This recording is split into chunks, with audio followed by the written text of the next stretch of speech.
Brilliance Audio. Off the Deep End by Lucinda Berry.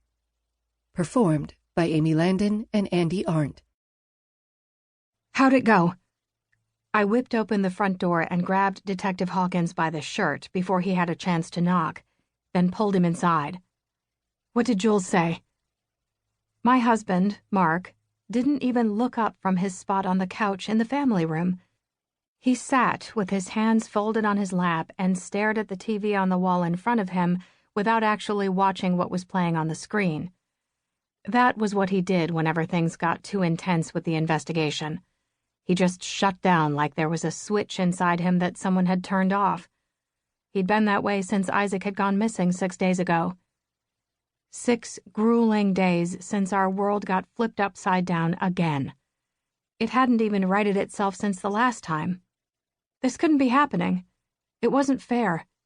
How many bad things could happen to a person? Wasn't there some kind of limit on the number of traumatic events you could experience in a lifetime? The universe needed to back off and leave us alone.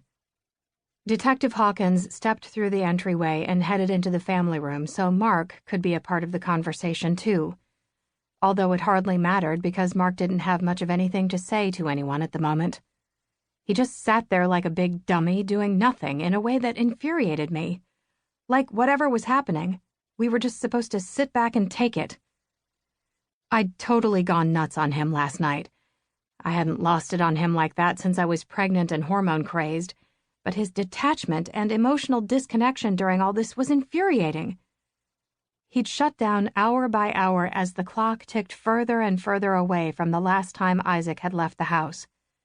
He wasn't even bothering to go through the motions anymore except when he was upset. He was over the top then. I couldn't take it. I wasn't cut out for any of this. "Hi, Mark," Detective Hawkins said, sticking his hand out to greet him.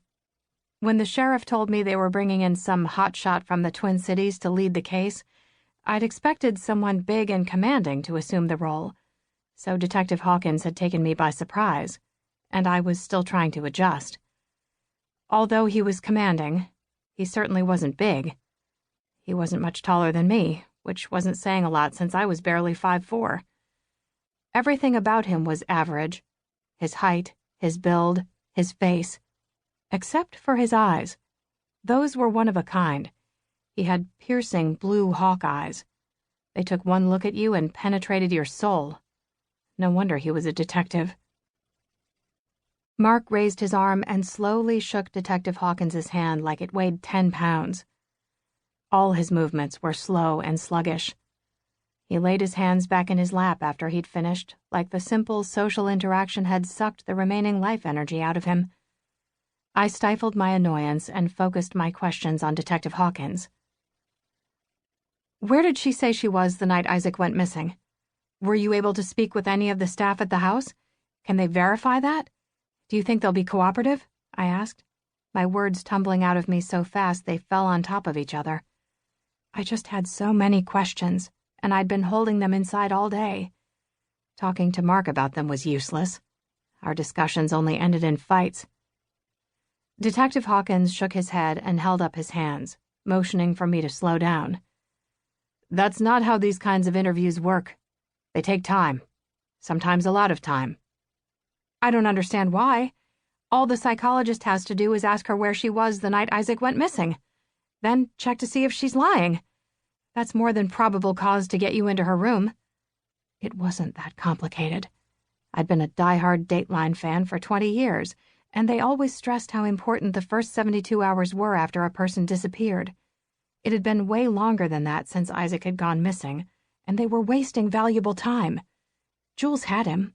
I knew she did. He shook his head again. "Being interviewed by a forensic psychologist is not like being interrogated by the police or a detective. It's a completely different process when you're dealing with someone so mentally unstable. You have to be so careful." "Okay, well, then can't you at least interview her in the meantime?" They should have been interviewing her since day one, and we'd be a lot further along than this, but they hadn't listened to any of my input about the investigation, even though it was my son we were looking for.